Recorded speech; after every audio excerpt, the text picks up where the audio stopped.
All right, wait. We don't have to read the story. We just watch this this moving image of Sydney Sweeney. Well, just yeah, I know. Tell me the gist of this. Okay. Sydney Sweeney says feminism is fake. What is she talking about? Okay. So Sydney Sweeney did an extensive interview with Vanity Fair, and I believe it's for the upcoming season of Euphoria. But let's scroll down a bit past this really hot picture of her. And down here where this question was asked here. Do you want me to take this video? Please, if you would, read it. Yeah. Okay, here we go. This spring, so Vanity Fair asked, this spring your team fought back when a producer called your looks and talent into question. Anne Hathaway and Jennifer Lawrence have discussed the tendency to knock women performers down when they're at their professional peak. Why do you think that is? And here's what she answers. It's very disheartening to see women tear other women down, especially when women who are successful in other avenues of their industry see younger talent working really hard, hoping to achieve whatever dream that they might have.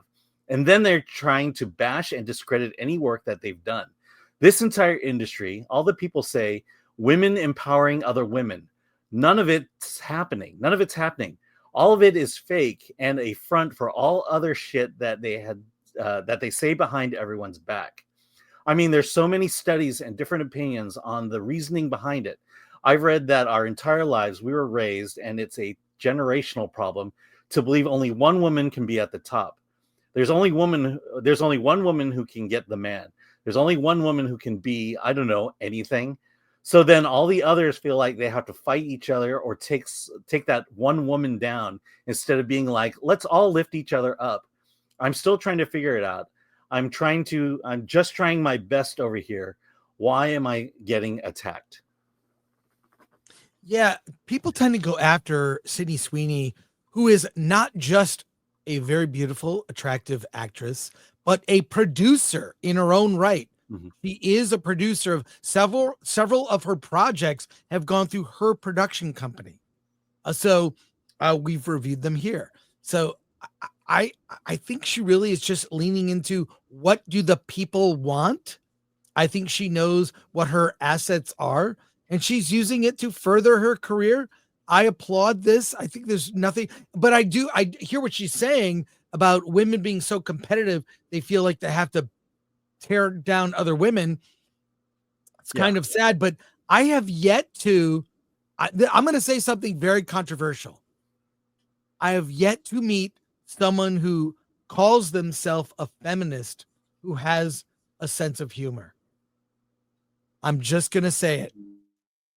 I really, it's unfortunate, but yeah, that is my observation. Make of that what you will.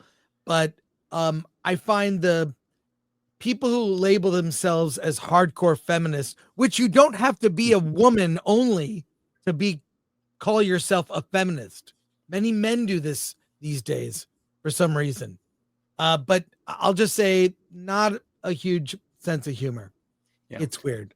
I'm very old school. You probably know from watching this, I'm very old school when it comes to certain things. But what are your thoughts, Alan? Yeah, I'll go to the other point she made. It's the point where it's like women. There's one woman at the top. One woman as the best director, one woman as the best actress, whatever. And that it seems that rather than being two women at the top, or three women, or all the qualified women at the top, everyone's going after that one woman at the top, and that's where her frustration comes in. That she's making her way up the ranks. She's probably going to take down Jennifer Lawrence and Anne Hathaway's titles as these great actresses, and why can't there be room at the top for more Sydney Sweeney? And I'll be honest, it's for us in the minority status. This tends to be true, where you get jealous at the one guy at top, and so everyone at the bottom attacks that person, as opposed to just striving to become the best. Example I can give is sometimes, like right now at my improv theater, I'm the only Asian. And there's this idea that walks through my mind once in a while. Well, what if another one comes on board? How am I going to take them down so that I'm still the best top Asian? and I'll be quite frank, the white people don't act that way. But I get it. I mean, when she said that, I get it. I've gone through it, and it's like, no, I need to celebrate the success of people who the people who are just like me, the Asians, the minorities, And so I get her point, and so yeah, why we love Sydney Sweeney even more.